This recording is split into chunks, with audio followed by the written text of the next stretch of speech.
नमस्कार दोस्तों, सुबह हो चुकी है। ये सुबह उन लोगों के लिए नहीं है जिनके लिए रात के 12 बजे हैं। ये सुबह उन लोगों के लिए है जिनकी आत्म चेतना जागी है। मैंने अपने आप को बड़ा रोका कि मैं कुछ ना कहूँ, लेकिन जो चीज़ें इस समय सोशल मीडिया में फैल रही हैं, जो सोशल मीडिया में आ रही हैं, या मैं बोलूँगा जो जंतर मंतर पर जो आज त्रासदियाँ हुई हैं और जिसको भारत की मेन स्ट्रीम मीडिया ने बिल्कुल ही कवर नहीं किया, और हर तरह की तरह वो सरकार की चाटुकारिता ही करती रही।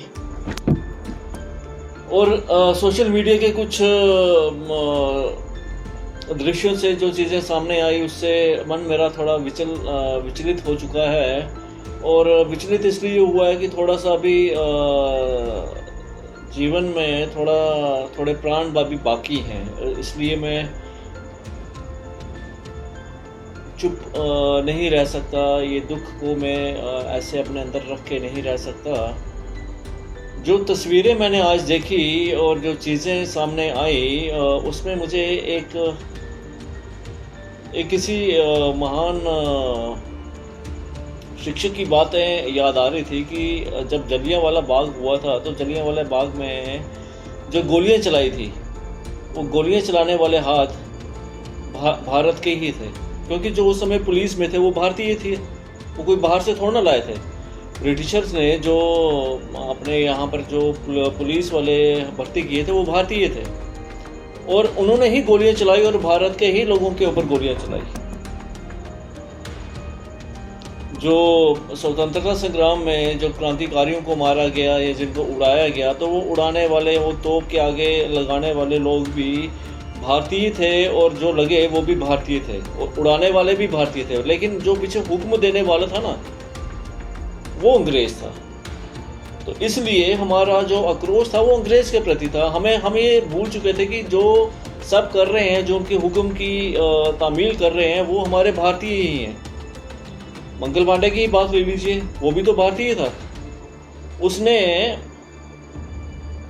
जब उसको उसकी अपनी आत्मा जागी, जब उसको लगा कि ये सुअर की चर्बी और गाय की चर्बी से बने हुए कारतूस हैं, तो तब जाके जब उसको अपना धर्म खतरे में लगा, तब जाके उसने विद्रोह किया। नहीं तो वो भी एक अंग्रेजों के ही साइड। दोस्तों, आज का टॉपिक थोड़ा लंबा होने वाला है। मैंने अपने पिछले उसमें वीडियो में जैसे कहा कि जब भारत गुलाम था, तो उस गुलामी में जो भारतीयों के ऊपर अत्याचार करने वाले हाथ थे वो भारतीय थे, लेकिन वो जो हुक्म देने वाले लोग थे वो अंग्रेज थे। लेकिन हम भारतीयों को ये चीज़ें याद नहीं थी कि जिन्होंने उन पर गोलियां चलाई, जिन्होंने उनके साथ जिन्होंने जलियांवाला बाग में हज़ारों बच्चों को और बूढ़ों बुजुर्गों को मार डाला, वो गोलियां चलाने वाले हाथ भारतीय थे। लेकिन वो जिसकी हुक्म की तामील की गई, वो अंग्रेज था। वैसा ही मुगलों के दौर में था, वैसा ही अन्य जो शासक रहे।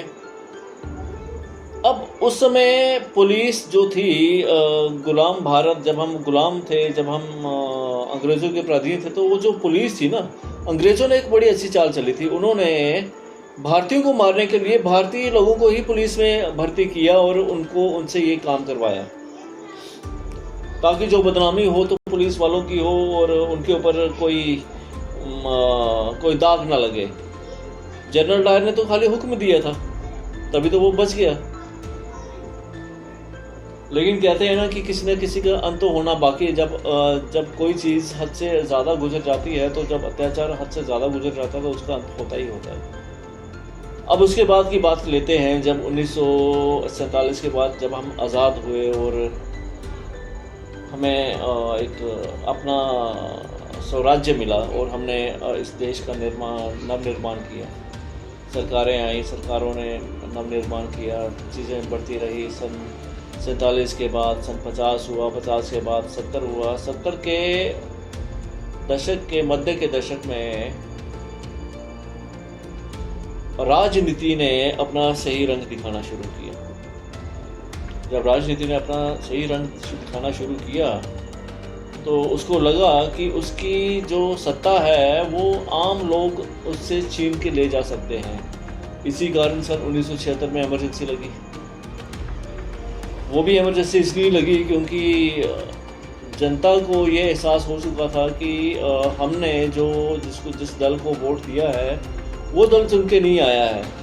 और जब ऐसा हुआ तो उस समय की तत्कालीन प्रधानमंत्री श्रीमती इंदिरा गांधी जी ने उस विद्रोह को दबाने के लिए